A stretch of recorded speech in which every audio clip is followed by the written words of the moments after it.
Hey everybody, this is Anthony with you again, and I want to make this quick video as an introduction to a refutation and a civil rebuke towards Christopher, or Chris, whichever name he goes by on his channel, vlogging through history. I'll show you the two comments, but I explained to him on his comment that, on his video, rather, because a lot of people use the word fact very careless and loosely. Maybe they don't realize they're doing it. One person that's very oblivious and uses it very careless is James White. And Christopher, this is out to you. You're definitely no exception to this. I'm pretty sure you mean well, and I left you a comment on the video with great civility and encouraging words explaining to you why the event of the plane crashing you were explaining and all things involved with it cannot be proven as a fact because you have not directly observed it. And I explained to you what a fact actually is. You completely just dismiss all of that. And instead of responding, especially realizing that I was being encouraging and showing great amount of civility, I was not being hostile or mean-spirited, you could have responded with this, you know, Anthony, I do appreciate your comment. Thank you for your kind words. Thank you for enjoying my content on my channel. But I had to respectfully disagree because I think we can prove it as a fact, you know, yada yada. And we could have had a dialogue. But instead, Chris, you conducted yourself in a way that I did not expect.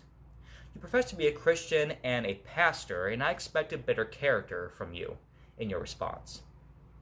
I don't know whether it is you had a bad day, or maybe it is you deal with mean comments, so you kind of put me in the same lot. But regardless, you showed great shallow discernment in your response. You respond by saying, I absolutely can prove it as a fact because yada yada yada, and I find it absurd that you think I can't prove it a fact because I have not directly observed it. That's not a way a pastor or a professing Christian would or should respond. Not even Jesus would have responded that way. So I don't know what your problem is.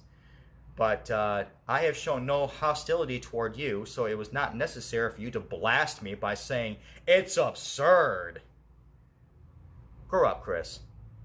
I don't know what your problem is. Personally, I really don't care. I've had many people leave comments on my channel that were showing civility. Not even in the amount that I have showed you in my comment, and I responded with civility. But you didn't do that. But come on, Chris. Really?